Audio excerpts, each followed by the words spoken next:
जानकी के 3 बेटे थे, अमन, रमन और चमन।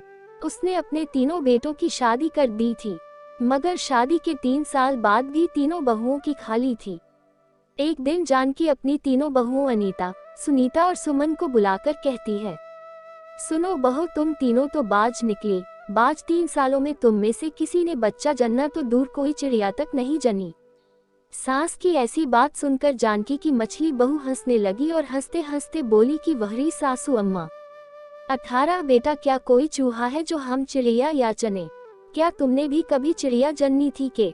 यह सुनकर जानकी को सुनीता बहू पर बहुत गुस्सा आता है और वो उसे धमकी देते हुए कहती है, जब कर बांझ कहीं की ज्यादा जबान चलाए तो चिड़िया पकड़कर घर से निकाल दूंगी। हाँ, गुस्सा क्यों करती हो माँ जी? सुनीता तो मजाक कर रही है, मजाक कर रही है। साल भर और इंतजार करती हूँ, अगर फिर भी तुम तीनों बहनों की गोद ना भरी तो देखना मजा आ तो मैं करूंगी, लात मार कर घर से निकाल दूंगी तुम तीनों को। हाँ, जानकी यह बात उसकी तीनों बहुओं के दिल में जा लगती है और वे तीनों चिंता में पड़ जाती हैं। बहनों, अगर हम अभी बच्चा ना पैदा कर सके तो क्या होगा? बुढ़िया तो सींग पहना कर पीछे पड़ गई है, पर इस माँ हम कर का सकत है बहनों, हम का जानबूझकर तो नहीं बनी है ना। उस दिन के बाद अनीता, सुनीता और सुमन तीनों बहनें दुखी दुखी सी रहने लगती हैं। साथ ही उन तीनों के पति भी उन्हें बाज कहकर सताने लगते हैं। अरे बाज कहीं की, 3 साल में एक बच्चा ना दे सकी तू? बच्चा देना तो भगवान के हाथ में है जी, उसमें मैं क्या कर सकती हूँ? चुप कर भगवान की बच्ची। अरे तुम तीनों की तीनों बहनें निकलनी हो, बस खाना ठूसना जानती हो, बच्चे पैदा करना तो जानती नहीं। हमें बच्चे पैदा ना हो रहे तो तुम कर लो। क्या बच्चे पैदा करने का ठेका हम औरतों नहीं ले रखा है? अगर हम मर्दों को ही बच्चे पैदा हो जाते तो तुम औरतों को पूछते ही कौन?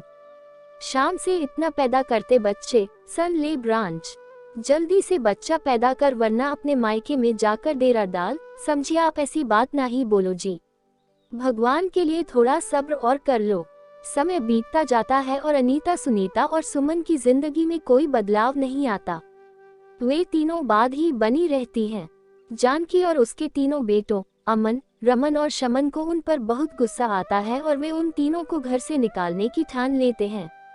हम तुम्हारे जैसी वहाँ औरतों को अपने घर नहीं रख सकते, अब तुम अपने मायके चले जाओ और वही रहना। इधर देख रहा बीमार तुम बाज बमों को घर में रख कर करूँ भी क्या? तुम्हें घर से निकाल, अपने बेटों की दूसरी शादी करूंगी, तभी तो पोते पोतियों के मुंह देख पाऊंगी। अनीता, सुनीता और सुमन अपने पतियों और साहस की खूब खुशामद करती है और उन्हें मनाने की 1000 कोशिशें करती है, मगर वे फिर भी उन्हें घर से निकाल ही देते हैं। तीनों बहनें रोते सूखते वहां से चल पड़ते हैं। रास्ते में चलते चलते सुमन अपनी बहनों से कहती है, भगवान करे हम का बांझ करने वाले हमरा पति प्रेग्नेंट हो ही जाए। हाँ, मैं तो कहूँ हम तीनों के पति गर्भवती हो जाएं, पर ऐसा हो तो नहीं सकता ना। यह गर्भवती होने की जिम्मेदारी तो भगवान ने हम औरतों पर ही ठोक दी है। तीनों बहनें इसी तरह तरह की बातें करती हुई चली जा रही थी कि तभी उन्हें एक बाबा की कुटिया दिखाई देती है और उस कुटिया को देख अनीता कहती है, सुनो बहनों, हम आगे चलने से पहले क्यों ना बाबा जी का आशीर्वाद लेती चलें? हो सकता है बाबा जी हमारी समस्या का कोई समाधान ही कर दें। यही सोचकर वह तीनों बहनें बाबा जी की कुटिया की तरफ चल देती हैं। बाबा जी उनके उदास चेहरे को देखकर कहते हैं, बेटा बड़ी उदास लग रही हो, कोई परेशानी है क्या?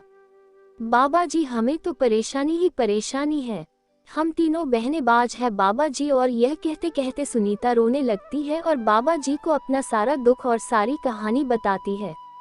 बाबा जी उनकी दुख भरी कहानी सुनकर अपनी कुटिया में जाते हैं और कागज की 3 पुरियां लेकर बाहर आते हैं और कहते हैं, बेटी तुम तीनों यह एक एक पुलिया ले जाओ और इसमें रखी जादुई वस्तु को एक एक ग्लास दूध में खोलकर पी लेना। क्या इसके पीने से हमारा बांझापन दूर हो जाएगा बाबा जी? हाँ, पक्का दूर हो जाएगा। यह जादुई भस्म है, इसे पीने से 2 मर्द भी गर्भवती हो जाए। यह सुनकर तीनों बहनें हैरान रह जाती हैं और खुश होकर वापस ससुराल चली जाती है। जानकी उन्हें घर में घुसने से मना करती है तो वे कहती हैं, बस एक आखिरी चांस दे रहे हो सासू अम्मा, जो इस बार भी हम थारे को पोता पोती न दे सके तो कभी अपना मुंह न दिखाएंगी। हाँ, उनकी ऐसी बात सुनकर जानकी उनको घर में रख लेती है और उसके तीनों बेटे भी मान जाते हैं। फिर एक दिन तीनों बहनें एक एक ग्लास दूध लेकर उसमें अपनी अपनी पूरियां घोल लेती हैं। मगर इससे पहले कि वह दूध पीती उनके पति आ जाते हैं। अमन दूध के ग्लास देखकर कहता है, अरे दूध, बड़ी भूख लगी है भाइयों, चलो दूध पी लेते हैं। अमन के यह कहते ही तीनों भाई छत से ग्लास उठा दूध को घटक जाते हैं। यह देख अनीता, सुनीता और सुमन हैरान रह जाती हैं। लो, हो गया बेड़ा गर्क, दूध तो ये तीनों भाई घटक गए, अब क्या होगा। अनीता की बात सुनकर सुमन हंसने लगती है और कहती है, होएगा काम है ना, अब तो हमारे पति गर्भवती हुए दावे। कुछ दिन बाद सुमन की यह बात सच हो जाती है। एक दिन अमन, रमन और चमन खेत से घर आते हैं तो जानकी से कहते हैं, पेट में कुछ कूद रहा है और पेट बढ़ भी रहा है। मेरा भी यही हाल है माँ। हाँ, और मेरा भी। उनकी बात सुनकर जानकी को लगता है कि उन्हें कोई बीमारी हो गई है, इसीलिए जानकी उन्हें डॉक्टर के पास ले जाती है। और जब डॉक्टर उनकी जांच करता है तो हैरान ही रह जाता है। अरे यह तो कमाल ही हो गया माँ जी, आपके तीनों बेटे प्रेग्नेंट हैं, इनके पेट में बच्चे पल रहे हैं, आप दादी बनने वाली हैं। यह सुनकर जानकी तो होश उड़ जाते हैं और उसकी तीनों बहुएं अनीता, सुनीता और सुमन अपने पतियों पर हंसने लगती है।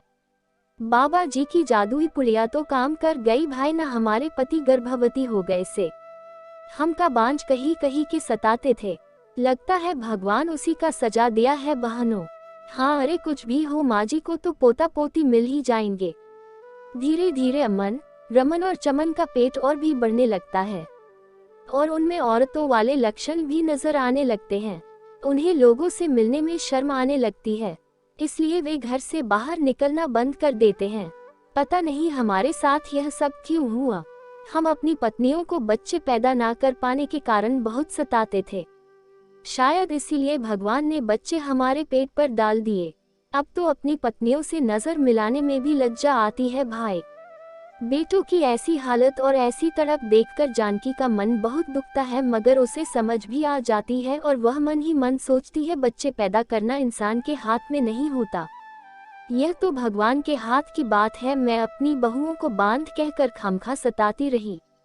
मन में यह ख्याल आते ही जान को अपनी गलती का एहसास हो जाता है और वह अपनी बहुओं से कहती है, अनीता, सुनीता और सुमन, अरे हम माँ बेटों से जो गलती हुई उसके लिए हमें माफ करो बेटी, और अपने अपने पतियों को संभालो, और है तुम्हारी बहुत जरूरत है। अपनी सास और अपने अपने पतियों की यह दशा देख अनीता, सुनीता और सुमन उन्हें माफ कर देती हैं और उनको तसल्ली देते हुए कहती हैं, आप चिंता मत कीजिए बाजी, हम आपके बेटों का पूरा ख्याल रखेंगी। उस दिन से वे तीनों अपने अपने पतियों का पूरा ख्याल रखती हैं और कुछ दिन बाद जब उनके पति बच्चों को जन्म देते हैं तो उन बच्चों को पालने की जिम्मेदारी वह तीनों उठा लेती हैं।